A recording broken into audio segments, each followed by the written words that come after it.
Middle east में Iran और Israel युद्ध के मुहाने पर खड़े हैं। पहले 1 अप्रैल 2024 को सीरिया की राजधानी दमिश्क में कथित इजरायली हमले में ईरानी दूतावास जमींदोज हो गया था, जिसमें ईरान के 7 बड़े सैन्य अधिकारी मारे गए थे। जिसके बाद ईरान ने इजराइल से इस हमले का बदला लेने की कसम खाई थी और 13 अप्रैल 2024 यानी पूरे 12 दिन बाद ईरान ने एकाएक इजराइल पर 300 से ज्यादा ड्रोन और मिसाइलें दाग दी थी।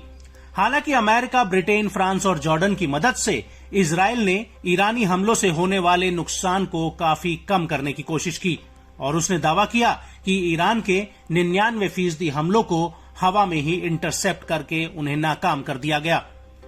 इतिहास में पहली बार इजराइल पर हमला करके ईरान ने ये तो बता दिया कि उसके सैन्य जखीरे में वो सारे हथियार हैं जो इजराइल तक पहुंच भी सकते हैं और तबाही भी मचा सकते हैं।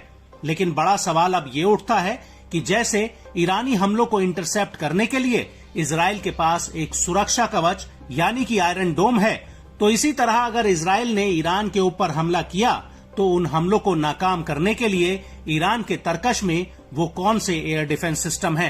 तो आपको बता दें कि ईरान के पास दुश्मन के हमलों को नाकाम करने के लिए 5 तरह के एयर डिफेंस सिस्टम है, जिसमें से ईरानी एयरफोर्स के पास खुर्दाद 15 एयर डिफेंस सिस्टम है, जिसे ईरान ने 9 जून 2019 को पूरी दुनिया के सामने पेश किया था। ये जमीन से हवा में वार करने वाला एयर डिफेंस सिस्टम है। इसकी डिटेक्शन रेंज 120 किलोमीटर तक है। ये एक बार में 6 टारगेट्स पर हमला कर सकता है और ये एयर डिफेंस सैयद 3 मिसाइलें फायर करता है। इसके बाद बारी आती है tactical Syed air defence system की। ये मध्यम ऊंचाई के लिए बनाया गया है। इसकी डिटेक्शन रेंज 180 किलोमीटर तक है। ये एक बार में 24 टारगेट्स को चिन्हित कर सकता है और इसकी मारक क्षमता 120 किलोमीटर तक है। ये एयर डिफेंस सिस्टम एक बार में 6 से 12 टारगेट्स पर हमला कर सकता है। सैयद एयर डिफेंस सिस्टम के बाद ईरान के पास टोर M1 एयर डिफेंस सिस्टम है। ये एक बार में 48 टारगेट्स को डिटेक्ट और ट्रैक कर सकता है। इसकी चिन्हित करने की रेंज 25 किलोमीटर तक है। इसके अलावा ये 700 किलोमीटर प्रति घंटा की रफ्तार से टारगेट के साथ भिड़ सकता है। इसके अलावा ये 12 किलोमीटर के दायरे में टारगेट्स पर हमला कर सकता है।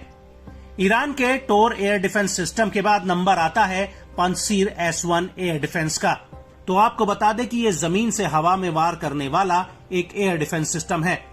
ये 12x20 तक का उच्च विस्फोटक ले जा सकता है। इसमें 2 बैरल ऑटोमेटिक एंटी एयरक्राफ्ट बंदूकें भी लगाई हुई हैं। इसकी डिटेक्शन रेंज 75 किलोमीटर तक है। साथ ही ये 20 से 40 किलोमीटर की रेंज में टारगेट से लड़ सकता है। इसके अलावा ईरान के पास कुछ S-300 एयर डिफेंस सिस्टम भी हैं, जिन्हें उसने 2007 में रूस से $800 मिलियन की एक डील में खरीदा था।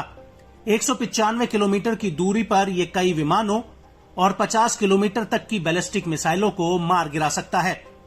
Centre for strategic and international studies के अनुसार इसकी मिसाइल की अधिकतम रेंज 150 किलोमीटर है और 133 से 143 किलोग्राम तक का ये वॉरहेड ले जा सकती है। S-300 मिसाइलों का इस्तेमाल विमान, ड्रोन और आने वाली क्रूज और बैलिस्टिक मिसाइलों को मार गिराने में किया जाता है।